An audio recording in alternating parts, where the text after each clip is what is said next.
Bet horse racing on DRF Bets. We'll match your first deposit of $200. Get free expert picks and past performances, plus weekly cash back. All from Daily Racing Form, the most trusted name in horse racing. Dan Illman, Mike Beer, taking a look at race number 8 at Pimlico on Preakness Saturday, the Grade 3 Maryland Sprint. We're going 3/4 of a mile for 100,000.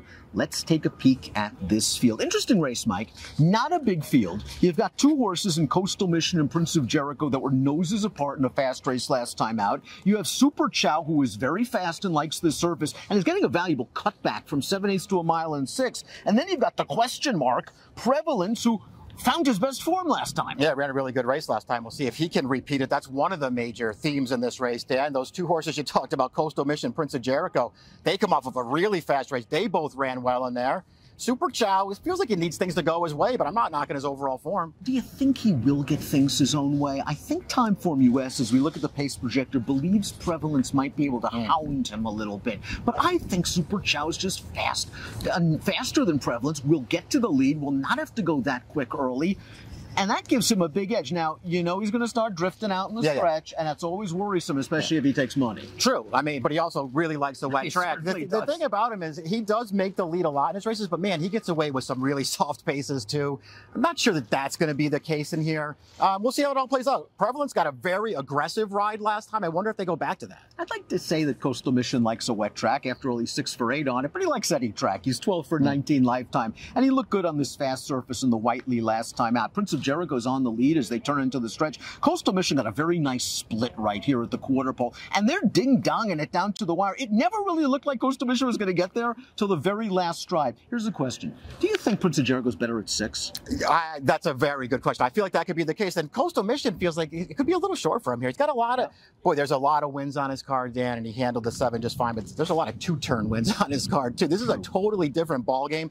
He ran well last time. I thought he got the best trip in the race, but I'm going to give him credit just for getting the job done. 2-turn races, of course, at Charlestown. Remember, 6.5 and 7 furlongs. 2 turns on that bull ring. Prevalence looked like he was going to get good in 2022, and he's handled the sloppy track, winning the graded Commonwealth at Keeneland that year, and it looks like it might be wet here on Saturday. And then it just seemed like he lost his form. They tried to stretch him out. They ran him on synth. They ran him on turf. Didn't look good for Prevalence. Well, he looked good last time out in this high-level allowance at Keeneland. Pressed the pace and sprinted home to win by open lengths. You just have to wonder what happened to this horse along the way. He started out with tons of potential. There were a lot of gaps in his running lines. He barely got a campaign going at all last year. They almost didn't run him in any races. When they came back this year, it's 5 furlongs on turf and synthetic. Throw those races out. This horse was, to me, legit good last time. He got a very aggressive ride in there, and he took care of business. He buried that field. We'll see if they get aggressive here, because right next door is a very fast horse in his own right, and that is Super Chow with a big winter in New York over wet tracks, scoring the toboggan by open lengths, winning the Tom Fool after shrugging off pace pressure. Last time out in the Carter, he faced a very good horse post time. He also had a pretty good trip. Matty Oliver got him to the lead, got him relaxed. Post time's just better, and 7 furlongs is a little far. It is. This horse, though, if you're ever going to get 7 furlongs, Dan, it's going to be in that kind of a race where they're walking on the lead. He still gets run down. I get it. It was a good horse that got him, but I'm not giving him the biggest use for that one. When he won 2 starts back, they just sort of, he had a little pressure early in there, but it wasn't a great field. He won 3 starts back. He's absolutely loose on a slow pace. I think he's all dressed up with nowhere to go. Jackson Travelers, a Maryland-bred champion, returning to his home state for the third time since winning the Maryland Sprint back in 2022. I know you're not Jackson Traveler's biggest fan. No. Last time out, though, he got Skelly, the horse that would be 1-9 in here. He couldn't win that race, but he actually ran really well 2 starts back to win with a 97 buyer. I don't think he ran the best race that day, but he got the job done with a really good trip, and he earned a figure for it.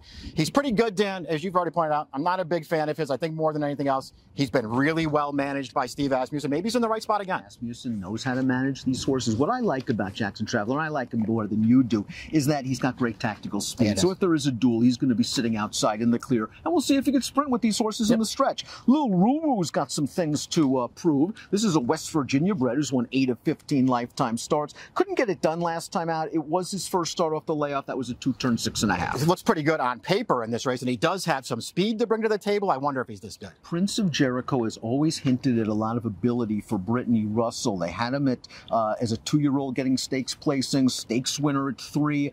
Long layoff before his 2 starts this year. A really nice win over Threes and Deuces, who I have to admit, he wants you to beat him. Yeah. And then last time out in the Whiteley, where he made the pace, he did all the dirty work, and he ran very well. He doesn't need the lead to win, and I think they revert to those stalking tactics. Yeah, I could argue that he ran the best race last time. He just didn't happen to get the victory. It was 7 furlongs. This is 6. It feels like that works to his advantage. He's on the outside again, so he can sit a little bit if he has to. There's a lot to like about this horse. Well, Bourbon Bash's record says 22 starts, 8 seconds.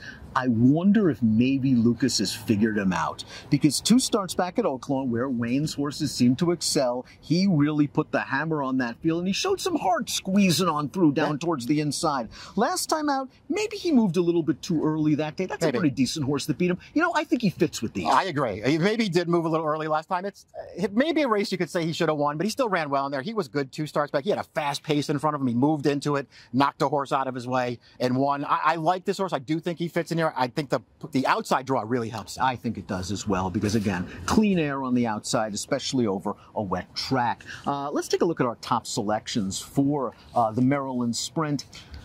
You know something, I might have made a little mistake here. Last time might have been the time for Coastal Mission, but he just loves to win races. Yeah. And if this pace gets hot, and maybe Prevalence just goes after Super Chow, and we get ourselves a barbecue, then I know he's running late. There's at least some kind of a chance the pace gets heated in this race. We'll see how it all plays out. I'm not way against Coastal Mission and Prince of Jericho. I think they're both really nice horses. I liked Prevalence's last race. I'm going to stick with him in here, and I'm going to use Bourbon Bash with him. And on his best day, Prevalence, especially over a wet track, can run a very winning race. We'll see what we get from Coastal Mission going 6. I won't play him if he's the favorite, but if he drifts, I will use him on top in the Maryland Sprint on Preakness Saturday. Goodbye.